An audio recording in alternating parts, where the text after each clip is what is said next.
আজকে নাকি 4-5 দিন তার কাছে সংবাদ আসতেছে যে আপনি উপদেষ্টা হন। আমার বিশ্বাস হয় না, তারপর যখন বলছে হতেও পারে এদেশে ফারুকের মতো মানুষ যদি উপদেষ্টা হয় তো হিরো আলম আমার মনে হয় সহকারী হতে পারে। বেশি ঝামেলা করলে মানুষ বলবে যে হিরো আলম। আমার বগুড়াতে তো নাম করা মানুষ না, হিরো আলম। কিসের হিরো নিজেও জানি না। ওর যে চেহারা আছে তেমনি বলতে নেই, বলেন তো চেহারা কি হিরো হওয়ার মতো চেহারা? ভিলেন আলম নাম দেওয়া দরকার, অন্তত ভিলেন হলে ওর একটু মানায়। কথা বলেন না কেন? আজকে নাকি 4-5 দিন তার কাছে সংবাদ আসতেছে যে আপনি উপদেষ্টা হন। আমার বিশ্বাস হয় না, তারপর যখন বলছে হতেও পারে এদেশে ফারুকের মতো মানুষ যদি উপদেষ্টা হয় তো হিরো আলম আমার মনে হয় সহকারী হতে পারে। ফারুকের মতো এরকম একজন মানুষ যে সমকামিতা প্রমোট করে, তারে এই দেশে আপনি উপদেষ্টা বানিয়ে দিলেন। ছাত্র জনতা যেভাবে ফুসে উঠেছে, এরাই আপনাদেরকে বসিয়েছে, এরা নামাতেও জানে।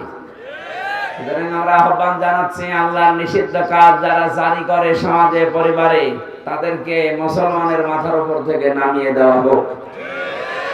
কি আমার নিজের কথা না, এটা এদেশের সবার কথা।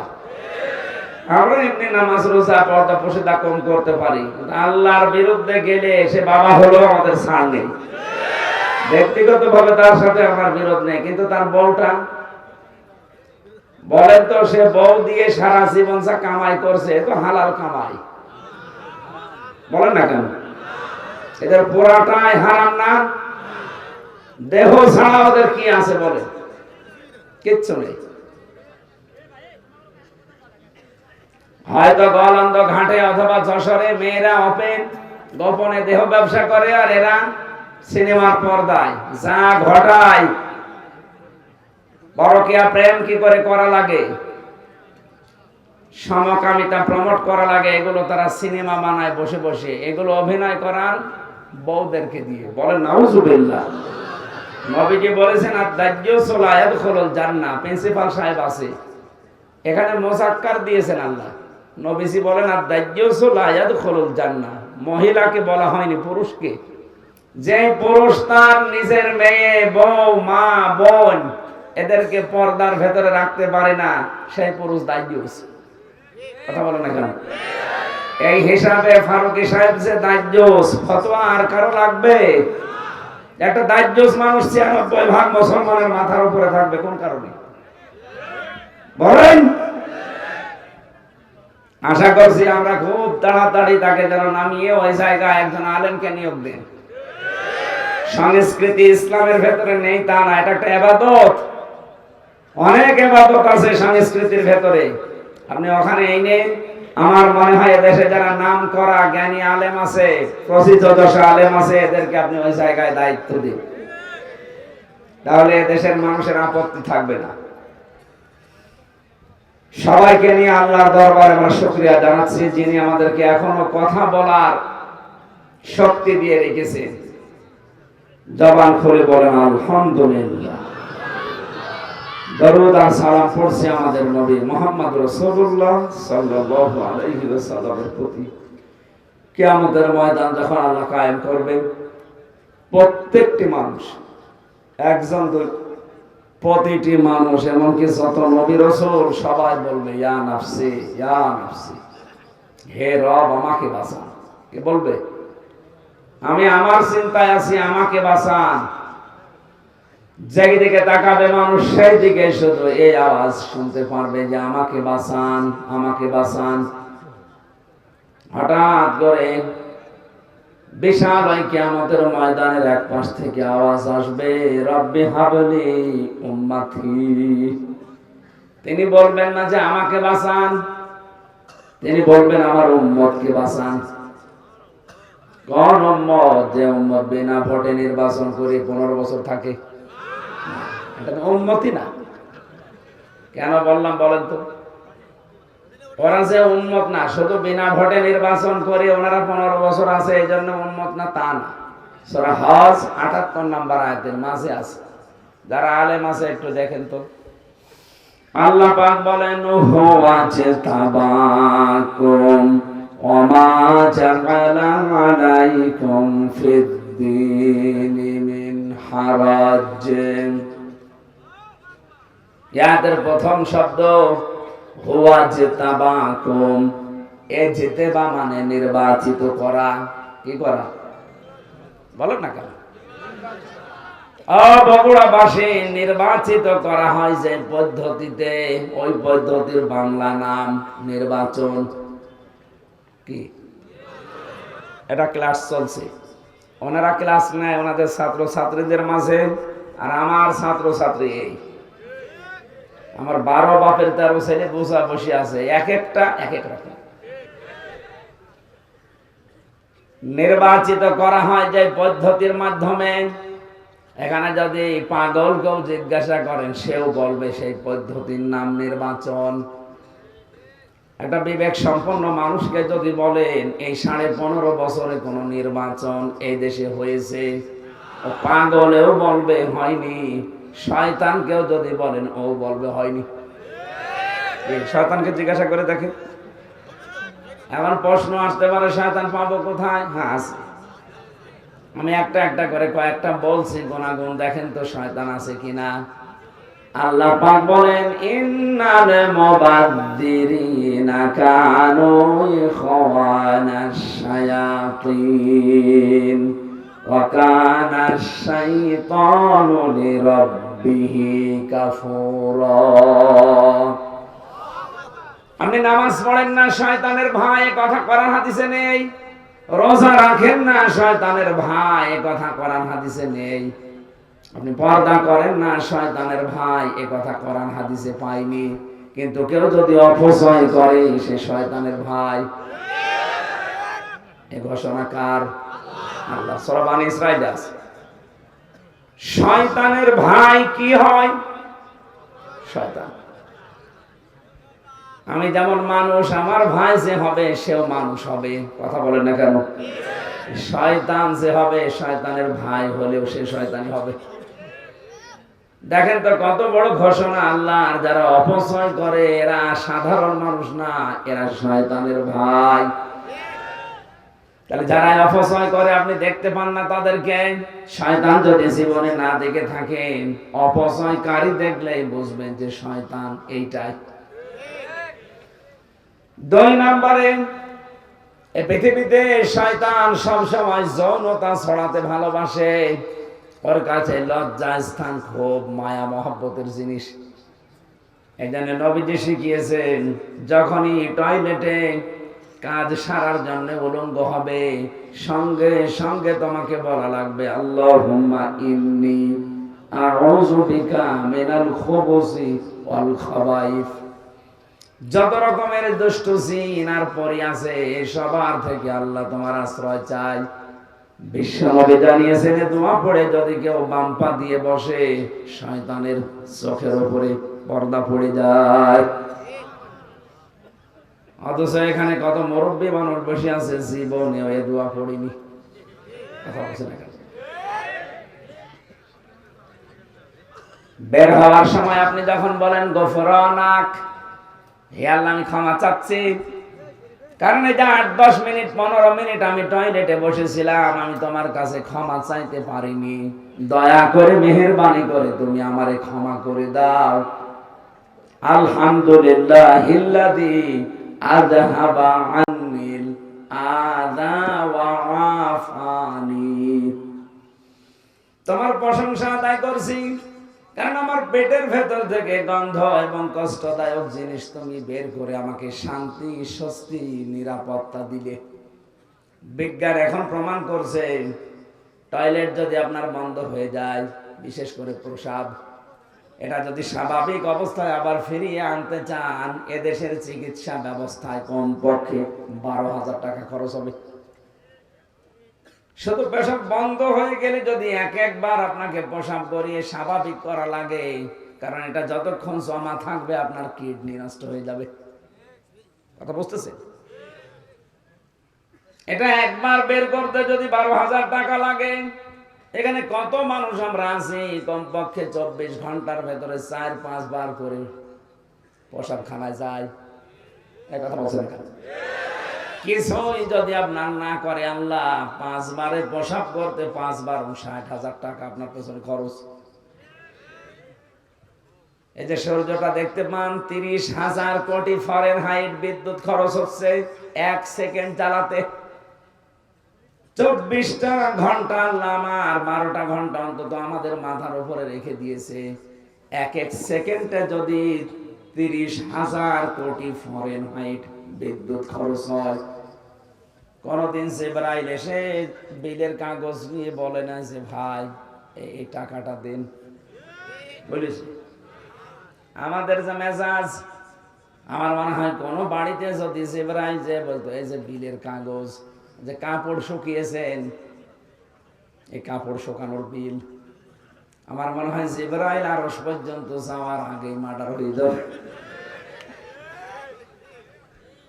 অথচ আজ পর্যন্ত কোনদিন আমার কাছে বিলের কাগজ আল্লাহ জিবরাইলকে দিয়ে ধরিয়ে দেয়নি। কথা বলেন ঠিক কিনা?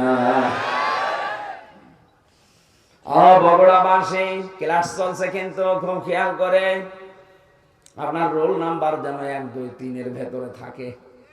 আপনি এমন ছাত্র হবেন না যে 82 রোল আপনার। এক ছাত্র এসে প্রিন্সিপালের কাছে বলছে, স্যার হয় ছুটি দেন না, আমি গেলাম। স্যার চিন্তা করছে, ও যে পজিশনে আছে, ও ছুটি দিলেও যাবে, না দিলেও দৌড় দেবে। রোল নাম্বার কত? 82। 82 রোল। ছেলে মেয়ে কয়টা ক্লাসে? 82টা। 82টা ছেলে মেয়ে, ওর রোল নাম্বার 82। ও খুব ভালো ছাত্র। বলেন বলেন, ওর জীবনের কোনো উদ্দেশ্য আছে? শুধু আসে আর পালিয়ে চলে যায়। আপনি ওই রকম ভাবে না, 1, 2, 3 এর মতো রোল নাম্বার যারা, তারা যেভাবে অ্যাক্টিভ ভাবে কান খাড়া করে বিষয়গুলো শুনে, ওগুলো শুনে হজম করার চেষ্টা চালান। এবার শয়তান আমরা অনেকেই মনে করি দেখতে পাই না যে মানুষগুলো যৌনতা ছড়াতে ভালোবাসে, আপনি বিশ্বাস করে নিতে পারেন ওইটাই শয়তান। ফিল্মে যারা কাজ করছে বলেন তো, এ মানুষগুলো যৌনতা ছড়ানো ছাড়া কি আছে তাদের এই সিনেমাতে? আগেকার সিনেমাগুলো মানুষ দেখতো আর শিক্ষা নিত আর কান্নাকাটি করতো, যে কোনো একটা বিষয় তারা তুলে ধরতো। আর এখন সিনেমা শুরু হয় যৌনতা দিয়ে, শেষ হয় দর্শন দিয়ে। যারা এই জগতের সাথে আছেন, আমার তো মনে হয় মাঝে মাঝে যে তারা তাদের মেয়ে, ছেলে, নাতি এদের কাছে কি হিসাবে বিবেচিত হয়? আপনি মানুষ, হ্যাঁ? এই কাজগুলো যারা করছে, আমি দেখতে পাচ্ছি গোপন একটা ষড়যন্ত্র করে এই মানুষগুলোকে আজ সামনে নিয়ে আসা হচ্ছে। আজকে একটা হিন্দু মহিলা স্ট্যাটাস দিয়েছে, ওর নাম আমি নিতে ঘৃণা করি, নাম নিলাম না, কুষ্টিয়াতে বাড়ি। না, নামটা বলার দরকার নেই। এই মহিলা ঘোষণা দিয়েছে, আপনারা দেখবেন কয়েকদিনের পরে সমকামিতা আনার জন্য নিজেরাই আন্দোলন করবেন। আমরা আপনার মতো অত পয়সা চাইনি, আমাদের রুচিবোধ আছে।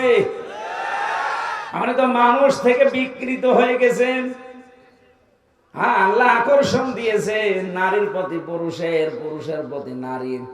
আপনি পুরা সিস্টেমই আল্লাহর পাল্টিয়ে দিয়েছেন। পুরুষে পুরুষে বিয়ে করবে, মহিলাতে মহিলায় বিয়ে করবে। বলেন নাউজুবিল্লাহ। শয়তান আছে না নেই? কোনটা? যেগুলো বলছি এগুলো হযরতে আদম এবং হাওয়া জান্নাত থেকে বের হয়ে যাক, এটা শয়তানের উদ্দেশ্য ছিল না। ওর উদ্দেশ্য ছিল কি করে আদম আর হাওয়ার লজ্জা স্থান দেখা যায়। এজন্য জান্নাতের মেন গেটে দাঁড়িয়ে ওয়াজ করেছিল, ওয়াকাসামাহুমা ইন্নী লাকুমা লামিনান নাসিহিন। হে হাওয়া, তোমার স্বামী কোথায়? তাকে বলো আমি আল্লাহর কসম দিয়ে বলছি, আমি তোমাদের হিতাকাঙ্ক্ষী। আরামের জায়গায় বেশি দিন আল্লাহ তোমাদের রাখবে না। আমি গোপন ভিত্তিতে সংবাদ পেয়েছি, এখান থেকে তোমাদের আল্লাহ বের করে দেবে। হযরতে হাওয়া আলাইহিস সালাম জিজ্ঞাসা করেছিলেন কেন বের করে দেবে, যে কেন জানি না, তবে আমি গোপনে শুনেছি আল্লাহ বেশি দিন রাখবে না। ওই যে গাছের কাছে যাওয়া নিষেধ কেন, এইটার কারণে। যদি ওই গাছের কাছে যেতে পারো আর যদি ফলটা খেতে পারো, আমি কথা দিচ্ছি তোমাদেরকে, ওনার ঘোষণা আল্লাহ গোপন ভাবে পরামর্শ করে জানিয়েছে, ইল্লা আন তাকুনা মালাকাইনি আও তাকুনা মিনাল খালিদিন। যদি এই গাছের কাছে যেতে পারো আর ফল খেতে পারো, তোমরা চিরস্থায়ী হয়ে যাবে এই আরামের জান্নাতে। আমি এখান থেকে কয়েকটা শিক্ষা পেয়েছি তাফসিরে হাক্কারিতে। আদম আলাইহিস সালাম বাড়িতে মানে জান্নাতের ওই জায়গায় ছিলেন না, তিনি বাইরে ছিলেন।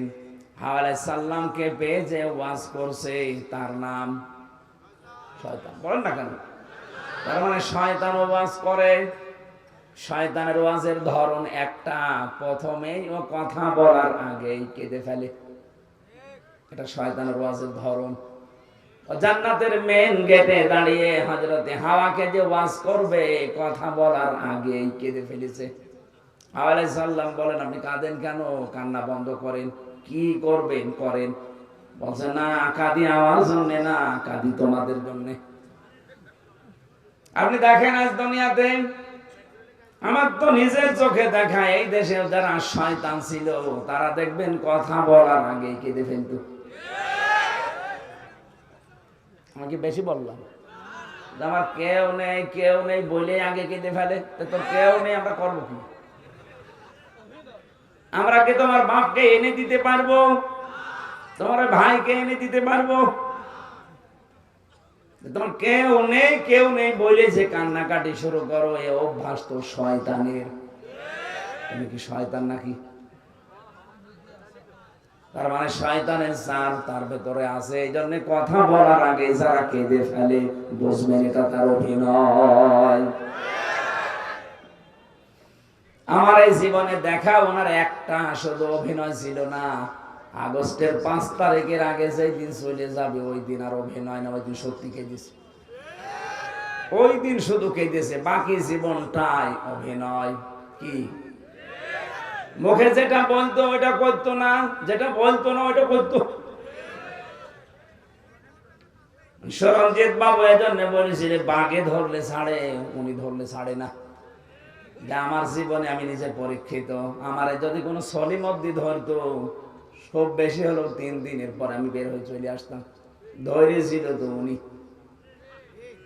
কারণ মামলাটা 33 বারের উপরে উঠেছে আদালতে। বলে না, হবে না, পারমিশন লাগবে। লাল কালি দিয়ে উনি নিজে সই করে বলেছে হবে না। যেদিন উনি বলবে, নাই তো সে মামলা দিয়েছে, সাজা লাগিয়ে দিলেও সর্বোচ্চ 3 মাস। কত? আর আমার থাকা লাগলো বিনা কারণে 3 বছর। হযরতে হাওয়া বললেন, আপনি কাঁদবেন না, আপনি ওয়াজ করেন। কি ওয়াজ করতে চান? হাওয়া আলাইহিস সালামের এই যে কথা বলার পরেও দুর্বলতা খুঁজে পেয়েছে, এই তো আমার কথায় কাজ হবে। ডাক দিয়ে বলেছে, দেখো গোপন ভিত্তিতে সংবাদ পেলাম, এই আরামের জায়গায় নাকি তোমাদের রাখা হবে না। মেয়েদের জন্মগত একটা অভ্যাস আছে, ওরা যদি কোনো জায়গায় একবার শান্তি পেয়ে যায়, জীবন চলে গেলে ওই জায়গা ছাড়তে চায় না।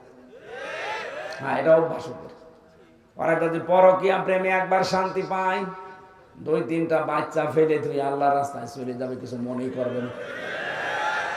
আপনি দেখেন না মাঝে মাঝে, ওরা যেই কাজে একবার শান্তি পেয়ে যায়, জীবন চলে গেলেও মান সম্মান, কিসের মান সম্মান, ও গোল্লায় যাক, ও যাবে।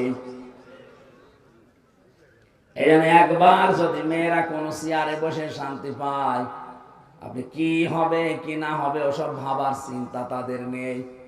শয়তানের প্রথম টার্গেট ছিল পুরুষ না মহিলা। কেন? যত তাফসীর আমি নিজে পড়েছি, মুফাসসিরিন ইকরাম লিখেছেন, শয়তানের চাইতেও চক্রান্তের আকারে মহিলারা এগিয়ে, এরা ভয়ঙ্কর চক্রান্তকারী। এটা আমি বানালাম না, সূরা ইউসুফের ভেতরে আছে 28 নম্বর আয়াত, ইন্না কাইদাকুন্না আযীম। আমি আলেমদেরকে বলছি এখানে আল্লাহ এক বচন দেয়নি, ইন্না কাইদা কুন্না বহু বচন। কি স্যার বহু বচন না? কেন? জুলাইখা তো ওখানে একা, আয়াত জুলাইখার নামে নাজিল হচ্ছে। আল্লাহ কেন মাত্র শুধু জুলাইখার নামটা উচ্চারণ করলেন না? আর যদি নাও করবেন তো এক বচন দেবেন, বহু বচন দিলেন কেন? দিয়েছেন এই কারণে কিয়ামত পর্যন্ত পুরুষের ক্ষতিকারক জিনিস যারা, তাদের ভেতরে মহিলা এক নাম্বার, আর এদের ষড়যন্ত্র বড় ভয়ঙ্কর। এই যে আসীম শব্দ আল্লাহ ব্যবহার করলেন, ইন্না কাইদাকুন্না আযীম। আল্লাহ বলেন এদের চক্রান্ত শুধু একটা না, যুগে যুগে বহু জুলাইখার উত্তরাধিকারী উত্তরসূরি আসবে দুনিয়ায়। ইউসুফের মতো চরিত্রবান মানুষদেরকে তারা জেনার অপবাদ পর্যন্ত দেবে। দেয়নি? সংসদে দাঁড়িয়ে পর্যন্ত মাওলানা মামুনুল হকের বিরুদ্ধে, যিনি পালিয়েছে, উনি এই কথা বলেছিল। এই জেনার তহমত দেয়নি? এই কথা বলছেন কেন? এই লোকটার সাথে আমি 3 বছর ঘরে ছিলাম, ফাঁসির ওই কন্ডেম ছেলে। এ মানুষটার যে ইখলাস, তার যে ইবাদত, তার যে চরিত্র যেন নষ্ট না হয়, এই জন্য 3টা বিয়ে করেছে সে। অনেকে মনে করে 3-4টে বিয়ে করলে তার চরিত্র খারাপ। আরে শয়তান, তার চরিত্র ভালো রাখার জন্য তো বিয়ে করেছে। তোর চরিত্র খারাপ এই জন্যই তো তুই হোটেলে যাস। হ্যাঁ, কথা বলেন না কেন? চরিত্র খারাপ এই জন্যই তো তুই রাত কাটাস বাইরে বাইরে। এই বগুড়াতে যত আবাসিক হোটেল আছে, আমি গ্যারান্টি দিচ্ছি, ঢাকার কথা বাদ, এটা বিভাগীয় শহর না, আছে তো রংপুর, রাজশাহী, এটা একটা জেলা। এই জেলায় যত নাম করা হোটেল আছে, আপনি যান দেখবেন অনেক জেনা ব্যভিচার অলরেডি চলছে। উনি ওখানে গেলে ওনার চরিত্র ভালো হয়। আর শাইখুল হাদিস, ইবনে শাইখুল হাদিস, এই লোকটা নিজের বউ নিয়ে বেড়াতে গেছে, বলে জেনা করতে গেছে। এই চক্রান্তটা মহিলাদের, কাদের? মেয়েদের চক্রান্তে যদি কেউ ফেসে যায় একবার, তার জীবন যৌবন শেষ। এই যে আমি তার প্রমাণ। আর এমন ভাবে ফাঁসিয়ে দিয়েছে, জীবনে ওই জঙ্গি না আমি শুনি নাই। বগুড়াবাসী, আমি যেটা বোঝাতে চেয়েছিলাম, হযরতে আদম আলাইহিস সালাম যখন আসলেন, ডাক দিয়ে চিন্তা ভাবনা তার মনের ভেতরে, ব্রেনের ভেতরে ঢুকিয়ে দিয়েছে শয়তান। এই আরামের জায়গায় যদি থাকতে চাও, তাহলে ওই গন্ধম গাছের ফল খাও স্বামীকে করে। যখনই এসেছিল বারবার পেছনে করে কি করে বললেন, ফল খাওয়া লাগবে। আল্লাহর নিষেধ। কেন নিষেধ তুমি জানো না? আমাদের একজন হিতাকাঙ্ক্ষী আছে এখানে, সে কসম দিয়ে আমাকে বলে গেছে, এটা সূরা আরাফের ভেতরে আছে, অকসামাহুমা ইন্নী লাকুমা লামিনান নাসিহিন। সে কসম দিয়ে বলে গেছে, আল্লাহর নামে কসম, যে আমরা যদি ওখানে যেতে পারি আর ওই ফল খেতে পারি, হয় আমরা এখানে চিরস্থায়ী হয়ে যাব, আমাদেরকে আর কোন শক্তি বের করে দিতে পারবে না। বলেন নাউজুবিল্লাহ। আদম আলাইহিস সালামকে সঙ্গে নিয়ে যেভাবে হোক ফল খেয়েছে, 2টা প্রতিক্রিয়া। 1 নম্বরে প্রথম তার পোশাক খুলে পড়ে গেছে, 2 নম্বরে তার টয়লেটের প্রয়োজন দেখা দিয়েছে। যখনই পোশাক গলে পড়ে গেছে, ওই যে শয়তান গেটে দাঁড়িয়েছিল। প্রশ্ন আসতে পারে, জান্নাতের গেট কি উন্মুক্ত? হ্যাঁ, এটা আমি জেলখানায় গিয়ে তাই আয়াতের তাফসীর বুঝেছি। কোরআনে কারিমে যেখানে আল্লাহ জাহান্নামের কথা দিয়েছেন, হাত্তা ইদা জাউহা ফুতিহাত আবওয়াবুহা ওয়া ক্বাল ইলা আখির আয়াত। আল্লাহ পাক যখন বলেন যে জাহান্নাম মানুষদেরকে যখন জাহান্নামের গেটের সামনে নেওয়া হবে, এরপরে জাহান্নামের দরজা খুলে যাবে, ভেতরে প্রবেশ করিয়া আবার জাহান্নামের দরজা বন্ধ করে দেওয়া হবে। জাহান্নামে গেলেই দরজা বন্ধ, বের হতে চাইলে দরজা যেহেতু বন্ধ, বের হতে পারবে না। আর জান্নাতের কথা যত জায়গায় পেয়েছি দরজা বন্ধ, এ কথা আমি পাইনি। আমি দুনিয়ার জেলখানার সাথে মিলিয়ে দেখেছি, যত বড় বড় অপরাধী হোক জেলখানায় কাছে নিয়ে গেলে দরজা বন্ধ, যাবে ভেতরে খুলে আবার বন্ধ, 24 ঘন্টা তালা লাগানো থাকে। জেলখানার মেন গেটে তা থাকে না? বগুড়া জেলখানায় যান, 24 ঘন্টা মেন গেট তালা মারা, 1 2 জন করে ওখানে সব সময় থাকে পাহারাদার।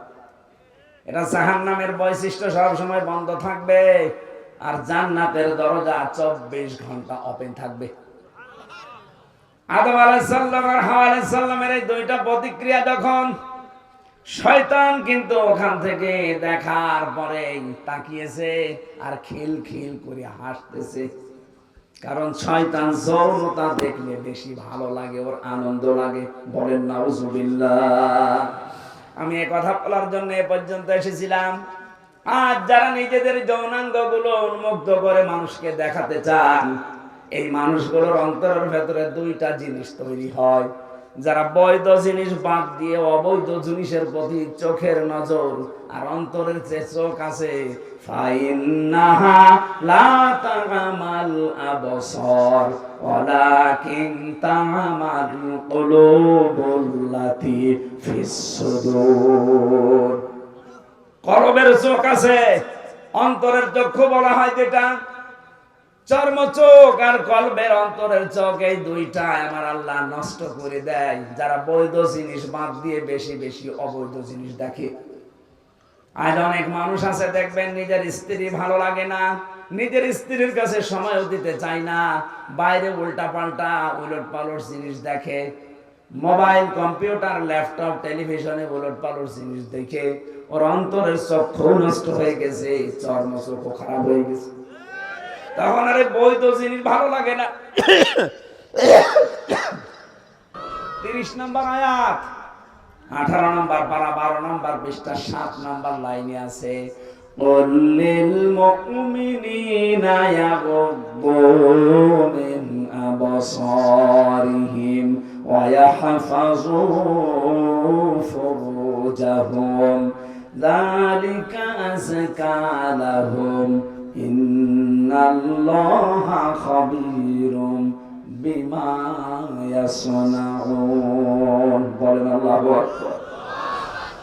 আল্লাহ পাক বলেন, হে নবী আপনি মুমিন মহিলাদেরকে, মুমিন পুরুষদেরকে কথা বলে দেন, তারা যেন তাদের চক্ষুকে নিম্নগামী করে পরনারী থেকে। 2 নম্বরে তাদের লজ্জা স্থান থেকে তারা যেন হেফাজত করে রাখে, সংরক্ষণ করে, এটাকে যেন বাঁচিয়ে রাখে। যালিকা আযকা লাহুম, এইটাই তাদের জন্য পবিত্রতার বড় মাধ্যম। কে বলছেন?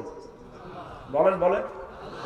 যাদের নিজের স্ত্রীর প্রতি আকর্ষণ লাগে না, ভালো লাগে না, অনেক পুরুষকে আমি কথা বলতে শুনি, বিয়ের 2-3 বছর 5 বছর পার হওয়ার পরে বলে, এক জিনিস আর কত কি করব।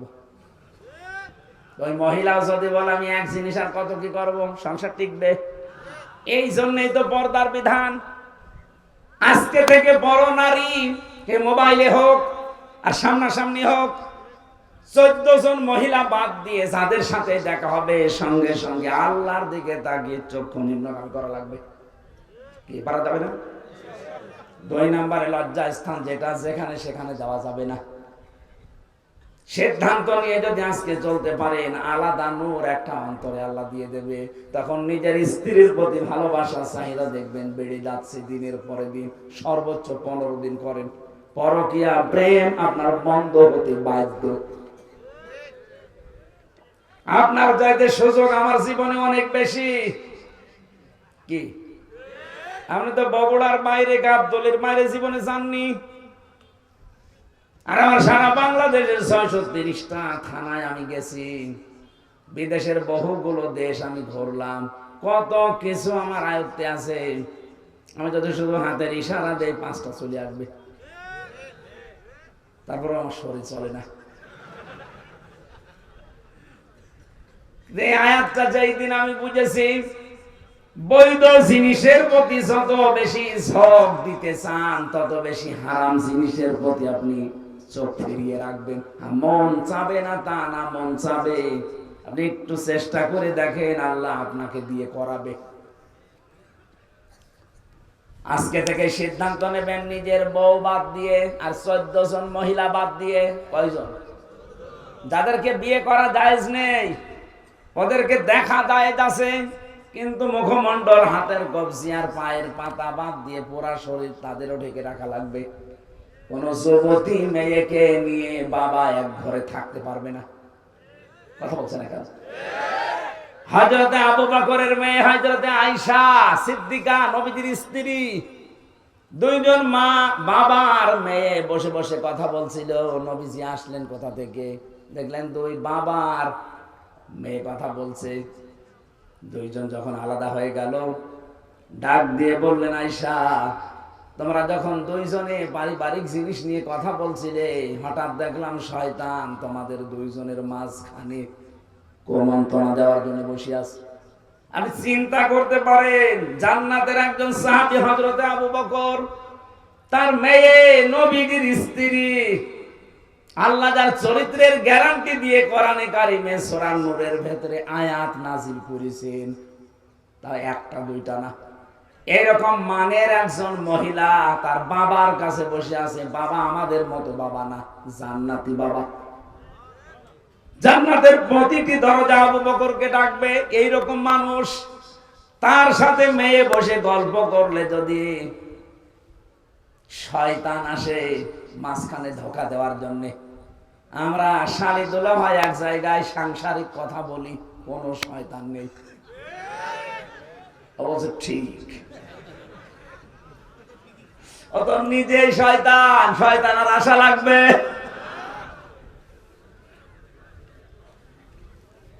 না, সাবধান থাকা লাগবে। এই ঔষধটা অ্যাপ্লাই করেন আজকে থেকে। নিষিদ্ধ জিনিস যেগুলো আছে, শুধু এই পরনারী না, মোবাইলে হোক, কম্পিউটারে হোক, বাইরে হোক, চক্ষু নিম্নগামী করে রাখবেন। দেখবেন আলাদা একটা জিনিস আল্লাহ মাস্ট বি দেবেই। 2 নম্বরে আমাদের যে লজ্জা স্থান আছে, নারীদের নারী, পুরুষের পুরুষটা, এটা ঠিক করে রাখা লাগবে। মনে মনে করেন আমার তো মন চাই, আরে মন চাই না কার? মানুষকে এই মন দিয়ে আল্লাহ বানিয়েছেন, এই মনটা কন্ট্রোল করতে যে পারে সেই পরীক্ষায় পাশ করে। আর আপনিও যদি ডোনাল্ড ট্রাম্পের মতো বাবা শাহজালাল সব হালাল, তাহলে আপনাকে জান্নাতে দেবে আল্লাহ কোন কারণে? কথা বলে না কেন? একজন খ্রিস্টান গোমেজ, মিস্টার গোমেজের জীবনী পড়ছিলাম, উনি আফসোস করে লিখেছে, মুসলমানেরা তোমাদের কোরআন কি দুনিয়ায় একটা? মুসলমানেরা জবাব দিচ্ছে, কি বলেন আপনি? তাম দুনিয়ায় 257টা রাষ্ট্র আছে, যেখানে মুসলমান আছে সেখানে কোরআন আছে। কথা বলে না কেন? সবার কোরআন এক। মিস্টার গোমেজ একটা খ্রিস্টান, উনি বলছে, দেখেন আমি উপন্যাস পড়ার নাম করে কোরআনে কারিমের একটা তাফসীর পড়েছি, পুরাটা আমি শেষ করেছি। আমি এমনিতে ডক্টরেট করা মানুষ, অনার্স মাস্টার্স করে, পিএইচডি করে, এমফিল করে, পিএইচডি করে একজন ডক্টর মানুষ আমি। এটা আমি উপন্যাস মনে করে পুরা কোরআনের তাফসীর ইংরেজিতে পড়েছি। পড়ার পরে আমার মনে হয় বিশ্বে যে মুসলমান আমি দেখি, এর সাথে এই কোরআনের কোনো মিল নেই। আপনি মুসলমান দাবি করে আপনিও সুদের সাথে জড়িত, হিন্দু খ্রিস্টান বৌদ্ধ কোরআন মানে না, সেও সুদের সাথে জড়িত। পার্থক্যটা কই? প্র্যাকটিক্যাল লাইফে যদি কিছু বাস্তবতা পার্থক্য করে দেখাতে না পারেন, ওরে আপনাকে জাহান্নামী মনে হয়, আর আপনি সুদ খেয়েও নিজেকে জান্নাতি মনে হয়। আল্লাহ কি এরকম অবিচারক নাকি? প্রশ্ন আসতে পারে, আমি লা ইলাহা ইল্লাল্লাহ পড়েছি। আরে বেটা, লা ইলাহা ইল্লাল্লাহ নাকি হিন্দুর মুখস্থ আছে? কি কথা বলেন এখানে? আমার দাদা মারা গেছে, জেলখানায় থাকতেন। উনি জীবিত অবস্থায় 18-19 সালে গল্পটা আমারে বলতেন। স্বাধীনতার সময় একটা লোক, হিন্দু মানুষ, পাকিস্তানের ওই বাহিনী তাকে ধরার পরে বলছে, তুই মুসলমান না অন্য জাতি? মুসলমান। মুসলমান, তাহলে কালেমা বল। বলছে, লা ইলাহা ইল্লা আনতা সুবহানাকা ইন্নী কুনতু মিনাজ জালিমিন। দিয়েছে তুই চড়। ওই বেটা, এ কি কালেমা না মুসিবতের দোয়া? বলছে, ভাই কালেমা না মুসিবতের দোয়া জানি না, তবে আমিও মুসিবতে আছি। আমি কি কম মুসিবতে আছি? আমি এ ধর্মের লোক না, বাঁচার জন্য আমি কালেমা মনে করে পড়লাম। আমি অনেককে বলতে শুনি বিপদে পড়লে তারা এটা পড়ে, আমি মনে করছি এটা মনে হয় বিপদের দোয়া। কালেমা না দোয়া আমি জানি না, আমি বেঁচে গেলেই হবে। যারা এই ধারণা করে আছেন যে কালেমা যখন পড়েছি জান্নাত একদিন যাবই না, আমি প্রিন্সিপাল সাহেবকে বলছি, হযরতে আবু হুরায়রা কিন্তু এই হাদিসটা শোনার পরে বলছিলেন, মান ক্বালা লা ইলাহা ইল্লাল্লাহ ফাদাখালাল জান্নাহ, যে ব্যক্তি লা ইলাহা ইল্লাল্লাহ পড়ে সে জান্নাতে চলে যায়। হযরতে ওমর বলেছিলেন, হে নবী আপনি এই কথা বললেন? বলে হ্যাঁ। কিভাবে বললেন? মাঝখানে আপনি ফা শব্দ দিলেন কেন? বিশ্ব নবী বলেন, ওমর ফায়ের ব্যাখ্যা আছে, আইয়ুহাযিরু মা হারামাল্লাহ। কোন মানুষ যদি কালেমা পড়ে আর হালালকে হালাল জেনে আঁকড়িয়ে ধরে, আর হারামকে হারাম জানার পরে ছেড়ে দেয়, শুধু ওই লোকটাই কালেমা পড়ে জান্নাতে যাবে।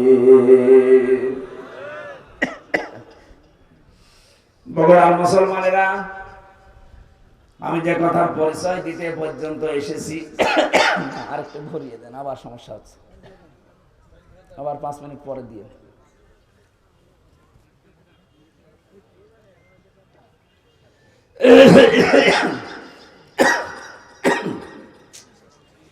না এভাবে হবে না।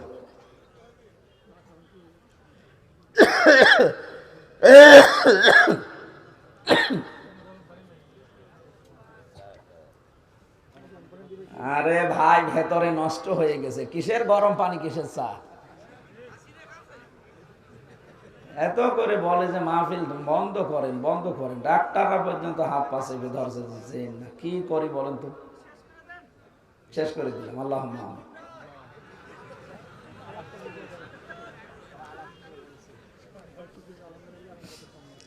সম্মানিত ভাইরা, আমি শয়তানের পরিচয় দিতে পর্যন্ত এসেছিলাম। শয়তান সব সময় যৌনতা ছড়াতে ভালোবাসে। তাহলে যৌনতা যারা ছড়ায় বেশি, অপচয় যারা করে বেশি, এই মানুষগুলো প্রকারান্তে শয়তান। কথা বলে না কেন? আল্লাহ এদের থেকে যেন আমাদের হেফাজত। বিশ্বনবী মুহাম্মদ রাসূলুল্লাহ একটা মাত্র আওয়াজ তিনি দেবেন ওই উম্মতের জন্য, যে উম্মত হওয়ার জন্য তারা চেষ্টা চালিয়েছে। নবীজি বলেন, আমার উম্মত তো ওইটা, আমি দুনিয়া থেকে বিদায় নেওয়ার পরে আমার রেখে আসা ইসলাম যারা পুঙ্খানুপুঙ্খানুভাবে পালন করেছে, বেদাত প্রবেশ করায় নাই। বাংলাদেশের দিকে তাকিয়ে আমাদের আফসোস হয়, কিয়ামতের দিন নবী যখনই আত্মচিৎকার করবে তখন আমরা দাঁড়াতে পারবো না। কোন মুখে দাঁড়াবেন? কারণ তার রেখে যাওয়া ইসলাম আজ আমরা টুকরা টুকরা করে ফেলেছি। কথা বলেন ঠিক কিনা? আমি 51টা দলের পরিচয় পেলাম বাংলাদেশে, অথচ কোরআন এক, হাদিস এক, নবীজি এক, কাবা শরীফ এক। আমাদের যদি 53 দল শুধু নিজের ছোটখাটো মতবাদ নিয়ে ভাগ ভাগ হয়ে যাওয়া লাগে, তাহলে জেনারেল যারা আছে ওদের তো 151টা দল থাকা দরকার। আপনি খোঁজ করে দেখেন, 51টা আমি পেলাম আজকে। অবশ্যই দুনিয়ার কোন স্বার্থ সিদ্ধির জন্য, নাম কামানোর জন্য আপনি এই দলটা বানিয়েছেন, না তো কোন কারণে বানালেন বলেন? আহলে হাদিসের ভেতরে 17টা দল। ইসলামপন্থী যারা, খেলাফত আন্দোলন, খেলাফত মজলিস মিলে প্রায় 7টা দল। সুন্নিয়াতের দাবি যারা করে, যারা বলে আমরা আশিকে রাসূল, এদের 27টা দল। আপনি মিলান, বাংলাদেশে যে যেই দলে আছে, মতে আছে, যে যেটা মানে, এক জায়গায় সব এক। একামতে দিনের বেলায় যে দিনে বাংলাদেশে দিন কায়েম করা লাগবে, এই জায়গায় যারা এক, তারা হচ্ছে জামাতে ইসলামী। এই দলের ভেতরে আমি কোনো পার্থক্যটা পাইনি। এদের তো লক্ষ লক্ষ কোটি কোটি ভক্ত এই দেশে, অনুসারী আছে, কিন্তু দল হিসাবে সব এক। কথা বলেন না কেন? বাকি যা আছে দেখবেন শুধু সভাপতি, সেক্রেটারি, একটা দল খুলে বসে আছে। সারা দেশে কেউ নেই, শুধু সভাপতি আর সেক্রেটারি। ঢাকায় কেন্দ্রীয় অফিসও নেই, বাড়ির ভেতরে ছাদের উপর একটা সিলিকুটি মানে বসে, এটা কেন্দ্রীয় অফিস। এই ভণ্ডামিগুলো যদি এখনো পর্যন্ত বাদ দিতে না পারেন, এখনো যদি দলাদলি করেন, দেখেন 50 বছরের ভেতরে জালেমরা আবার এদের চাষ করবে। আশা করছি আমার ইঙ্গিত আপনি বুঝেছেন। এটা রেকর্ড হচ্ছে, সারা দেশে যাবে। যাদের মাথার ভেতরে এটা ঢুকবে তারা যেন চিন্তা করেন আমার এই ছোট্ট কথাটা শেষে কিন্তু সুযোগ হারিয়ে গেলে আর দোয়া করেও ফেরত আসবে না। সূরা নূন, মুমিনুন, এখান থেকে আমরা 2টা আয়াত পড়েছি। আজকের আলোচনাটা আমরা মানব জীবনকে কেন্দ্রীয় করে সাজিয়েছি। আল্লাহ পাক আমাদের একটা দুর্বল জায়গায় আঘাত দিয়ে স্মরণ করাচ্ছেন, ওয়ালাকাদ খালাকনাল ইনসানা মিন সুলালাতিন মিন তিন। অবশ্যই আমি আল্লাহ মানুষকে মাটির নির্যাস দিয়ে বানিয়েছি। আল্লাহ আমাদেরকে মাটি দিয়ে বানিয়েছে, মাটির নির্যাস দিয়ে বানিয়েছে। এ কথা বললেন কেন? আমরা অনেকেই আল্লাহকে ভুলে গেছি।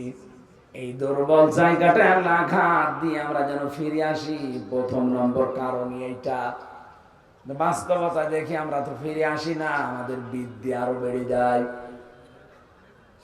আল্লাহ রাব্বুল আলামিন বলেন, হাল্লা তাআলা লিল ইনসানি হিনুম মিনাদ দাহরি লাম ইয়াকুন শাইআম মাযকুরা।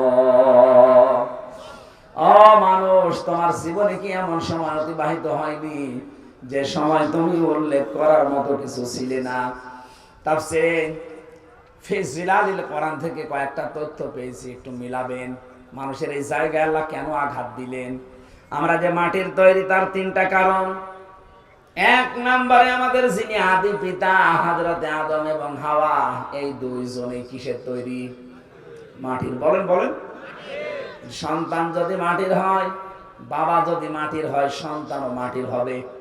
বাবা যদি আগুনের হয়, সন্তানও আগুনের হবে। কথা বলেন ঠিক কিনা? 2 নম্বরে সব খাদ্য দুনিয়ায় মাটি থেকে উৎপন্ন হয়।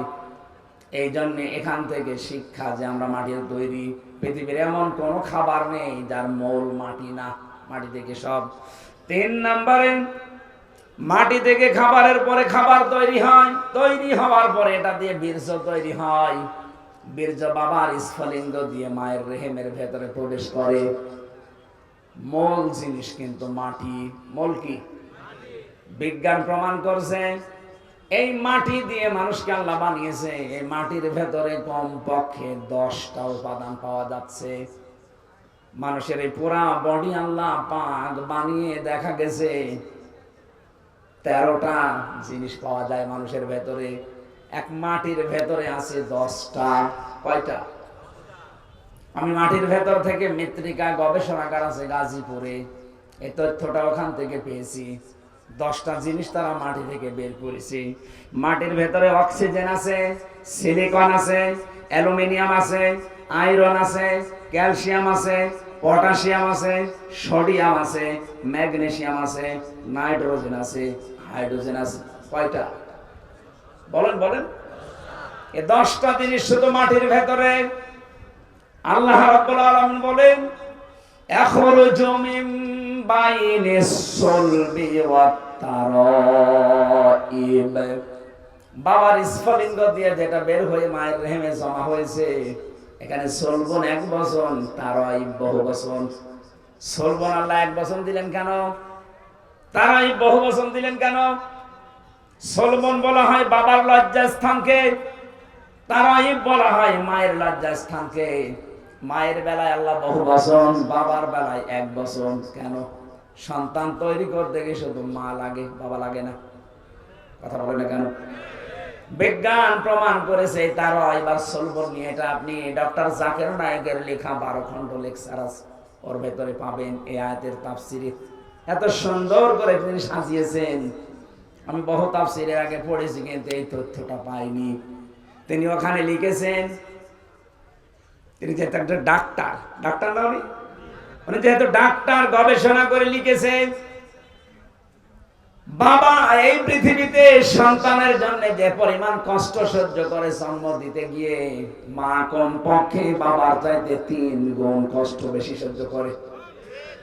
আমরা জানি 1-এর পরে হয় 2, 2-এর পরে যা হবে সব 1 বচন, 2 বচন না বহু বচন? বলেন বলেন। এজন্য আল্লাহ তারাই বহুবচন দিয়েছেন। বাবার বেলায় এক বচন দিলেন এই কারণে, বাবা তো শুধু বিছানায় থাকা শেষ, বাকি মা পেটে বহন করার জন্য 10 মাস 10 দিন কষ্ট সহ্য করেছে। শুধু এতটুকুই না, কমপক্ষে ডেলিভারির যে কষ্টটা, বিজ্ঞান এখন জানিয়েছে এই পুরুষ মানুষ আমরা যারা দুনিয়ায় যত শক্তিশালী পুরুষ হোক 45 ইউনিট কষ্ট সহ্য করতে পারে। কত? 45 ইউনিটের বেশি কষ্ট একজনকে দিলে সে হয় হার্ট অ্যাটাক করবে, না মারা যাবে। কিন্তু একটা মা দুনিয়ার সন্তানের মুখ দেখাতে গিয়ে বিজ্ঞান এখন দেখতে পাই কষ্টটা মাপার জন্য একটা যন্ত্র আছে। মায়ের কষ্ট কমপক্ষে হয় 57 ইউনিট। 45 ডিগ্রি দিলে যেখানে আমরা মারা যাব, সেখানে মা আমার মুখ দেখতে 57 ইউনিট কষ্ট সহ্য করে কয়েক বালতি রক্ত শরীর থেকে ঝরিয়ে মা আমার কাঁটা ছটফট মুরগির মতো করে, তারপর আমরা মুখ দেখতে চাই। নবীজি জানিয়েছেন এত কষ্ট দুঃখের পরে বাচ্চাটা যখনই মায়ের সামনে তুলে ধরা হয়, বাচ্চার মুখ একবার দেখার সঙ্গে সঙ্গে পেছনে যত কষ্ট ছিল সব আল্লাহ ভুলিয়ে দেয়। এই কষ্ট যদি মায়ের মনে রাখার মতো হতো, জীবনে কোন মানুষ একটা সন্তান নেওয়ার পরে আর কোনদিন স্বামীর সাথে মিলামিশা করতো না। ও বলতো না, দুনিয়ায় যে কষ্ট পেয়েছি আমি কোনদিন আর তোমার কাছে যাব না। ওই সন্তানের মুখটা দেখার সঙ্গে সঙ্গে পেছনের যত কষ্ট ছিল আল্লাহ সব ভুলিয়ে দিয়েছে। এতটুকু শেষ করেননি, 2 বছর পর্যন্ত আপনাকে দুধ খাওয়িয়েছে। কয় বছর?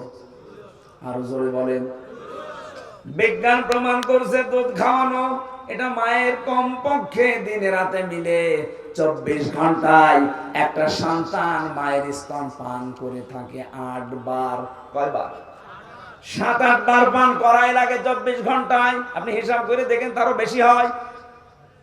উপরেরটা নিচেরটা বাদ দিয়ে মাঝেরটা বিজ্ঞান প্রমাণ করেছে 8 বারও যদি হয়, একবারে যদি 1 পোয়া করে দুধ চুষতে থাকে, 8 বারে কমপক্ষে 2 কেজি দুধ খায়।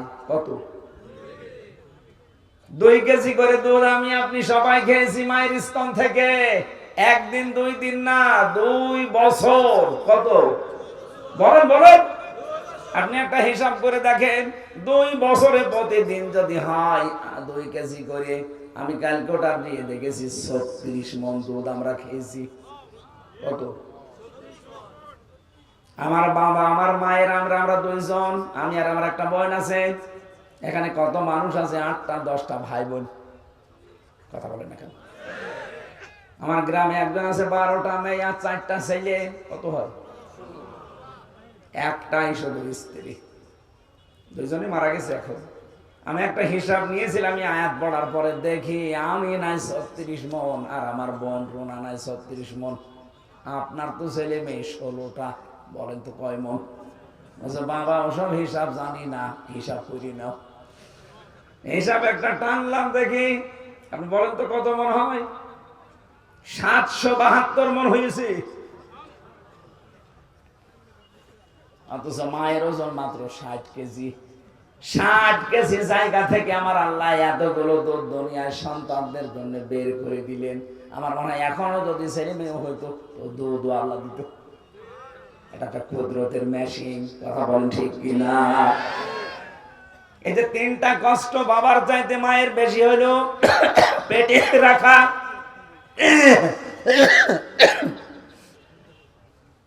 শুধু পেটে রাখা না, ডেলিভারির কষ্ট সহ্য করা, আর দুনিয়ার মুখ দেখানোর পরে 2 বছর দুধ খাওয়ানো। নবীজি জানিয়েছেন পৃথিবীর মানুষেরা, তোমাদের কাছে বাবার তুলনায় মায়ের গুণ আমি 3 গুণ বৃদ্ধি করে দিয়েছি তারা ঈদের জন্য। জোরে বলেন সুবহানাল্লাহ।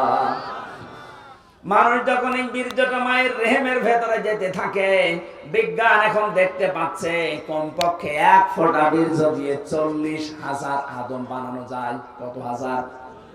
বলেন বলেন। এই 40,000 একবারে মায়ের পেট থেকে আসতে পারত, কিন্তু মায়ের পেটে জায়গা নেই।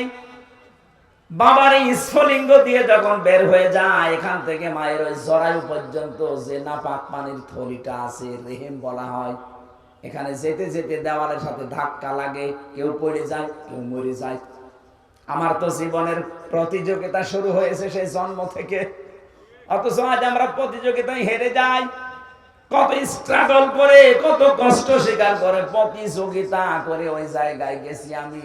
তারপরে হামসা আমি দুনিয়ায় আসলাম। আমার কত ভাই বোন ছিল, তারা পড়ে মরে গেছে। কথা বলে না কেন? তাহলে আমাকে সিদ্ধান্ত নেওয়া লাগবে আমার মঞ্জিলে মকসুদ পর্যন্ত, আসল যেটা আমার জায়গা, এখানে নাই দুনিয়ায় আসার জন্য মায়ের রেহেম, আর আমার জান্নাতে যাওয়ার জন্য আমার জীবনের শেষ দিন এ পর্যন্ত আমাকে লড়াই করে যেতেই হবে। ওয়াবুদ রাব্বাকা হাত্তা ইয়াতিয়াকাল ইয়াকিন। হামজা, ইবাদত বন্দেগী করো ওই পর্যন্ত, যতদিন পর্যন্ত তোমার মরণ না আসে। তার মানে আমার মরণ আসা পর্যন্ত আমার এই সব সময় স্ট্রাগল করে দেওয়া লাগবে, কষ্ট স্বীকার করা লাগবে, প্রতিযোগিতা করা লাগবে। লাকাদ খালাকনাল ইনসানা ফি কাবাদ। আমি মানুষকে বানিয়েছি কষ্টের পরে কষ্ট সহ্য করে। এ মানুষ যখন কষ্ট সহ্য করবে, 40 দিন পরে পরে আমার আল্লাহ এটা পাল্টাতে থাকবেন। আল্লাহ রাব্বুল আলামিন বলেন, সুম্মা খালাকনান নুতফাতা আলাকাতান ফাখালাকনাল আলাকাতা মুদগাতান ফাখালাকনাল মুদগাতা ইযামা ফাকাসাউনাল ইযামা লাহমা ثم أنشأناه خلقا آخر فتبارك الله أحسن الخالقين। বলেন আল্লাহু আকবার। একটু নিজের জীবনের দিকে তাকান। আপনি সেজদা দিতে বাধ্য হবেন আল্লাহকে। জড় নাস্তিক হোক, মানি না তোর আল্লাহকে, এই কথাও যারা বলে তারা আয়াত পড়ার পরে নত হতে বাধ্য, যদি বুঝে থাকে। আল্লাহ পাক বলেন একটা ইন্টেনসিভ কেয়ার ইউনিট, যেখানে দুনিয়ার কোনো জার্ম যেতে পারে না, এই জায়গায় 40 দিন ধরে রাখলাম। এরপরে আমি নুতফা থেকে ধরে আমি আলাক বানালাম, এরপরে আলাক থেকে তোকে আমি মদগা বানালাম, এরপরে মদগা থেকে চামড়া দিয়ে গোশত দিয়ে এটা আমি ঢেকে দিলাম। শুধু ঢেকে দিয়ে শেষ করিনি, এই গোশতগুলো যেন পচন না ধরে এমন একটা কাবার দিয়েছি। এই কাবার যাকে দিয়েছি ওইটাই ফাইনাল।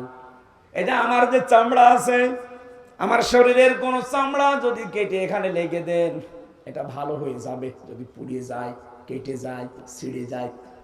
আমার আর চামড়া প্রিন্সিপালের এক না, দেখতে এক হলেও আমার শরীরের ভেতরে ৯৭৬৮ প্রকার চামড়া আল্লাহ দিয়ে রেখেছেন। কিন্তু এক একটা জায়গার চামড়া এক এক রকম। এই হাতের তালুতে যে চামড়া আছে, এটা যদি উপরে দিত, জীবনেও কোনো কিছু ধরে আপনি আটকিয়ে রাখতে পারতেন না। কথা বলেন ঠিক কিনা? দুইটা জায়গার চামড়া আল্লাহ পুরো আলাদা করে দিয়েছেন, লজ্জা স্থানের আর জব্বার। এত এত চামড়া দিলেন শরীরের ভেতরে গোশতগুলো সংরক্ষণ করার জন্য। আল্লাহ পাক বলেন, মানুষের ভেতরে আমি হাড্ডি দিয়েছি 360টা জোড়া দিয়েছি। নবীজি বলেন, তোমরা প্রতিদিন এই জোড়া আছে আল্লাহ দিলেন 360টা, সাদগা দান করবা, তাহলে এই জোড়ার হক আদায় হবে। সাহাবেরা বলে, হুজুর আমরা গরিব মানুষ, টাকা পয়সা। বিশ্বনবী বলেন, দুইটা কাজ করতে পারলে এই হাড়ের সাদগা আদায় হয়ে যাবে জয়েন্টের। মসজিদের ভেতরে যদি কোনো ময়লা দেখো, নিজের দায়িত্বে তুলে ফেলে দিবা। 2 নম্বরে দস্তরখানা বিছিয়ে খাবার খাবা, যদি খাবার পড়ে যায় ওই খাবার তুলে খাবা। অথচ এই দুইটা আমলের একটাও আমরা ধনী মানুষরা করতে চাই না। বলি এই আবার কাজ হইল? মসজিদের ময়লা পরিষ্কার করার জন্য ইমাম আছে, খাদেম আছে, মুয়াজ্জিন আছে, ওরা আমি লাট সাহেব, আরে ভাই আপনার এই হাড়ের এই যে 360টা জোড়া দেওয়া আছে, জোড়ার সাদগা দেবে আপনার কোন বাবা? এটা সাদগা দুনিয়া আদায় করা জায়গা, এটা করে যাবেন। মসজিদে প্রবেশ করলে এটা আপনার দায়িত্ব হয়ে পড়ে। কথা বলেন ঠিক কিনা? একটা খড়কোটা পড়ে আছে, থুতু পড়ে আছে, কপ পড়ে আছে, পরিষ্কার করে দিন। দস্তরখানা বিছিয়ে খাবার খাওয়ার অভ্যাস করেন। আল্লাহ রাব্বুল আলামিন বলেন, প্রত্যেক জায়গায় যে জোড়া দিয়েছি সব জোড়া আবার এক না, প্রত্যেকটা হাড় আলাদা আলাদা মাপ। এক এক জায়গার হাড় এক এক রকম। হাড়ের ভেতরে আবার গিরো দিয়েছি। যদি হাড় সোজাসুজি করে দিতাম জীবনও কিছু ধরতে পারতে না। এই যে গিরোগুলো দিয়েছি প্রত্যেকটা আঙ্গুলে, জয়েন্টে, এগুলো আবার নাট সিস্টেম করে দেয়নি যে খুলে রেখে দেবা, তাহলে চুরি হয়ে যেত। এমন সিস্টেম করে দিয়েছি নিজের ভেতরেই থাকবে, শার্টও করতে পারো, জমাও করতে পারো। কথা বলেন ঠিক? আল্লাহ পাক বলেন, এই যে আস্তে আস্তে ৩:৪০-এর পরে যখন তোর ভেতরে খাবার উদ্রেক দেখা যায়, মায়ের মাসিক অসুখ বন্ধ করে নাভির সাথে নাভির তার জড়িয়ে আমি খাবারের ব্যবস্থা করি। এতটুকু শেষ হয়নি, ৬ মাস হবার পরে এখন ৩টা জিনিস তার লাগবে, মাস্ট বি। একটা হচ্ছে শ্রবণ শক্তি, একটা হচ্ছে দর্শন শক্তি, আর একটা বাক শক্তি। এই ৩টা জিনিস আমি আল্লাহ নিজের পক্ষ থেকে দান করি। ওদিকে মাটির উপাদানের ভেতরে আছে 10টা। কয়টা?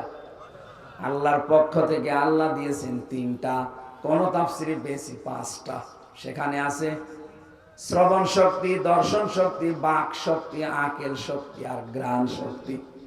৮, ৫, ১৩টা জিনিস যখন এক হয়ে যায়, ৬ মাস পরে মায়ের পেটের ভেতরে আমার আল্লাহ এবার আকৃতিটা দিয়ে দেয়। ওরা বডি বানিয়েছে ফেরেশতারা, আর আকার, এই আকৃতি এইটুকু বানিয়েছে আল্লাহ নিজের কুদরতি হাতে। এটা বানানোর পরে আল্লাহ বলেন, আমার সিদ্ধান্ত মতো এটা ছেলে হবে না মেয়ে হবে। এখনো মায়াশা ইয়াহাবু লিমান ইয়াশাউ ইনাসা ওয়া ইয়াহাবু লিমান ইয়াশাউ যুকুর। এটা ছেলে না মেয়ে সিদ্ধান্ত যখন আমি দেই, আল্লাযী ইউসাউবিরুকুম ফিল আরহামি কাইফা ইয়াশা, মায়ের রেহেমের ভেতরে তোমাদের আকৃতি আমি আল্লাহ নিজের মন মতো করে বানিয়েছি। এটা বানানো কমপ্লিট হওয়ার পর ফেরেশতারা বলতে থাকে, আল্লাহ এটা বের করার দায়িত্ব। আল্লাহ বলেন, আমার আল্লাহু আখরাজাকুম মিন বুতুনি উম্মাহাতিকুম। আস্তে করে বাচ্চার আকারে তোকে আমি ওই ছোট্ট জায়গা দিয়ে বের করে নিয়ে আসবো। এই দায়িত্ব কার? বলেন। কিন্তু এখন আমরা অধিকাংশ শ্বশুর আর শাশুড়ি জামাইয়ের উপরে চাপ দিয়ে দায়িত্ব দিয়ে দিয়েছি ডাক্তারকে। কথা বলেন না কেন? শ্বশুর শাশুড়ি যারা আছেন একটু শক্ত হতে পারেন না? আপনার জাদুর কষ্ট হবে এই বলে যদি আপনি তাকে জামাইকে চাপ দিয়ে সিজার করান, আপনি জানেন তার কি ক্ষতি করে দিলেন। প্রথমে যে সিজার করেছে, নরমালে বাচ্চা হওয়ার চেষ্টা না করে আন্দাজে যারা সিজার করে, সিজার তো ওই সময় হবে যখন পেন উঠবে। নরমালে হচ্ছে না, ডাক্তারদের বোর্ড বসবে, বোর্ডে সিদ্ধান্ত হবে, এরপরে সিজার। আমার মনে হয় প্রথম সন্তান যাদের হবে এ সময় সিজার না করে খুব বেশি বেশি নরমালের চেষ্টা করবেন। একেবারে না হলে মেডিকেল বোর্ড বসাবেন, ডাক্তারদের বোর্ড বসে সিদ্ধান্ত নেওয়ার পরে সর্বশেষ মরে গেলে যাক। প্রশ্ন আসতে পারে, মেয়ে তো আপনার না। আরে ভাই, মেয়েকে আপনি সারা জীবন রাখবেন। সন্তান হতে যে যদি মারা যায় তো শাহাদাতের মরণ পাবে, শহীদ হয়ে উঠবে কিয়ামতে এই সন্তানটার কারণে। আর আপনি যা করে দিলেন সারা জীবনের জন্য আপনার জামাইয়ের কাছে ও সংসারের অযোগ্য হয়ে যাচ্ছে। আমি গোপন কথা বললাম না। যত মানুষ এখানে বসে আছে স্টেজের দিকে তাকান, এদের একটার মাকেও তো সিজার করা লাগে না। এরা কি আসে নাই দুনিয়ায়? একে আকাশ থেকে করিস। এরাও তো মানুষ, আমরাও তো মানুষ। আমরা যদি আসতে পারি মায়ের পেট থেকে, তো ওরা পারবে না কোন কারণে। অধিকাংশ গুলো পারে না। আমি যা দেখি শ্বশুর শাশুড়ির কারণে। ওরা বলে না, আমার জাদুর কষ্ট হবে। তো জাদুর কষ্ট হবে, ওই কাজ করে দিলে সারা জীবন যে সংসারের অযোগ্য হয়ে পড়বে, তখন জামাইয়ের কথা শুনতে শুনতে বাকিটা আর বললাম না। এখন বলবে আর একটা বিয়ে করতে যাবে, আমার মেয়ে রেখে আর একটা বিয়ে করবো মানে? তার মেয়ে তো তুই নষ্ট করে ফেলেছিস। আল্লাহ রাব্বুল আলামিন বলেন, একটা আলাদা আকৃতি তোমাকে দেওয়ার পর এই দুনিয়াতে আমি নিয়ে আসলাম। কত উত্তম সৃষ্টিকারী আমি আল্লাহ, তুমি লক্ষ্য করেছো? কেন এই বিশাল জায়গা দিয়ে দুনিয়ার ময়দানে বিশালত্ব একটা বিশাল পৃথিবীতে তোমারে রাখলাম কেন জানো? আমি চাই দুনিয়ায় কিছুদিন ঘোরাফেরা করার মাধ্যমে একটা পরীক্ষা দিয়ে আসো। আল্লাযী খালাকাল মাউতা ওয়াল হায়াতা লিয়াবলুয়াকুম আইয়ুকুম আহসানু আমালা। আমি চাই তোমরা একটা পরীক্ষা দিয়ে আমার কাছে আসো, ভালো কাজ কে করতে পারো। সুম্মা ইন্নাকুম বাদা যালিকা লামাইয়িতুন। এরপরে আমি তোমাদেরকে মওত দেব। কি দেব? এইটাই দুনিয়ার ফাইনাল খেলা, মরতেই হবে। ও বগুড়াবাসী, আল্লাহ এই জন্য আয়াত শুরু করেছেন আল্লাযী খালাকাল মাউতা দিয়ে, যে মওত বানিয়েছে আগে, এরপরে ওয়াল হায়াতা, হায়াত বানিয়েছে। আমি সবাই আয়াত থেকে শিক্ষা নিতে চাই। মরাই যখন লাগবে, দুনিয়ায় যে যাই করি না কেন, করছি না কেন, আমার যে আসল টার্গেট জান্নাত, মরা যেহেতু লাগবেই লাগবে, আগে ওই টার্গেটটা ফুলফিল করি। কথা বলেন ঠিক কিনা? এই কথাটা শেষ। এখানে যত মানুষ বসে আছি, 100 বছর পরে এখানে আর কেউ থাকবো? বলেন বলেন। যত মানুষ এখানে আছে, যদি ওর 1 বছর বয়স হয়, 100 বছর পরে আমরা সবাই মাটির নিচে।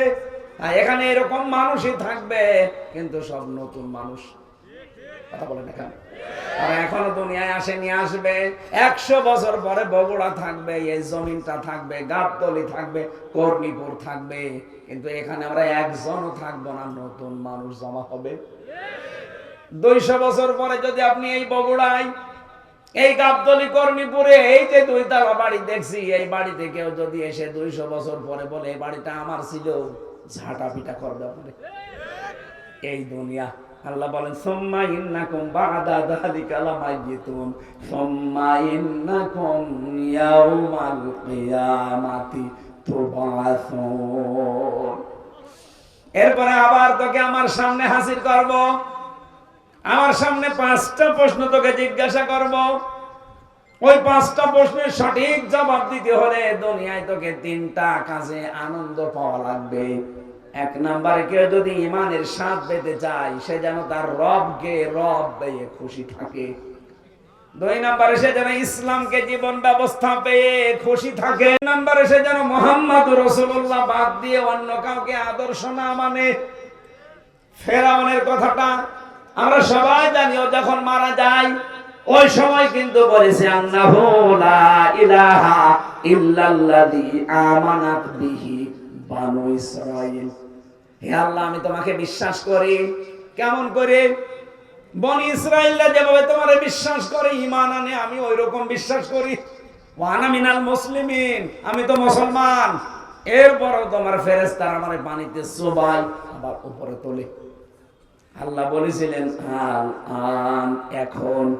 আমি আয়াতের তাফসিরে 2টা শিক্ষা পেয়েছি, খুব খেয়াল করবেন। ফেরাউন কেন পোলা কালেমা পড়তে পারলো না? ও কিন্তু আল্লাহর একাত্মবাদের ঘোষণা দিয়েছিল। কি কথা বলেন না কেন? ও বলে নাই লা ইলাহা ইল্লা আনতা, এ পর্যন্ত বলেছিল যে আমি ঈমান আনলাম, আমানাত বিহি বানু ইসরাঈল, বনি ইসরাঈলরা যার উপরে ঈমান এনেছে, বিশ্বাস করেছে তার উপরে। কিন্তু ওকে আল্লাহ ঈমান নসিব করাননি একটাই কারণ, তো আল্লাহকে স্বীকার করেছে। কিন্তু ওই জামানার যিনি প্রেরিত পুরুষ হযরত মুসা নবী, তিনি নবী আবার রাসূল। কথা বলে না কেন? তিনি বড় কিতাব পাননি, তাওরাত।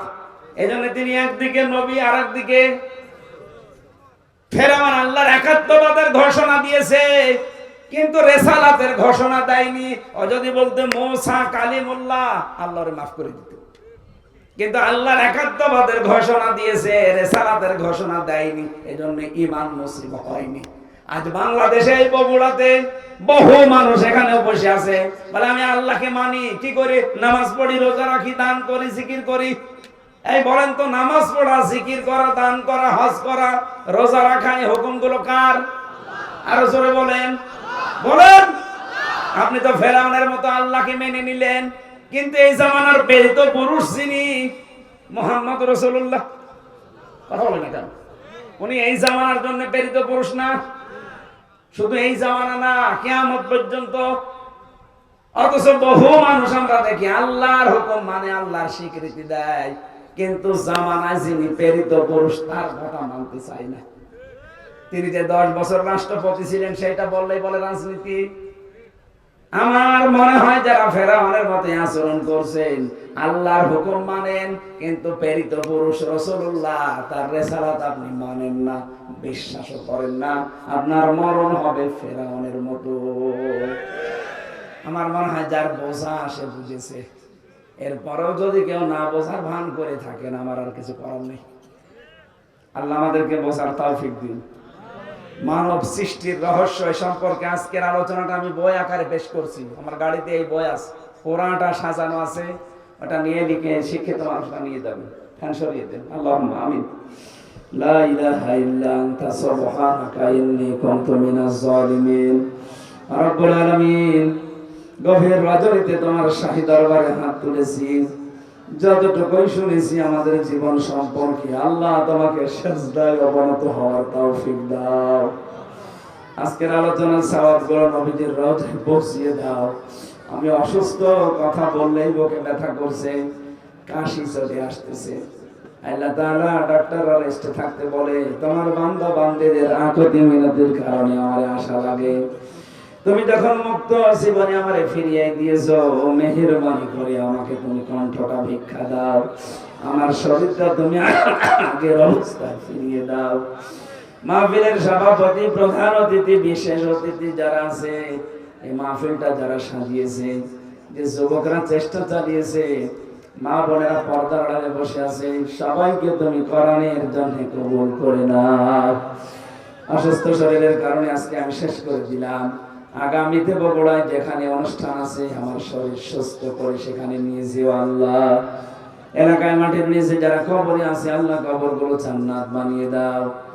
আগামীতে কোরআনের এই অনুষ্ঠানটা বিশাল আকারে মঞ্জুর করে নাও।